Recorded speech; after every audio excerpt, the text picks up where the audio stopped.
All right, welcome everybody. We are going to be doing a science review today with a little game of Jeopardy. We've got a couple of students here with us. Casey and TN are here to help us answer some Jeopardy questions.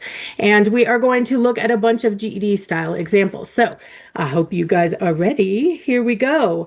I have 5 categories here of questions. We're going to look at method to the madness. That's about utilizing the scientific method, a really important skill for the GED.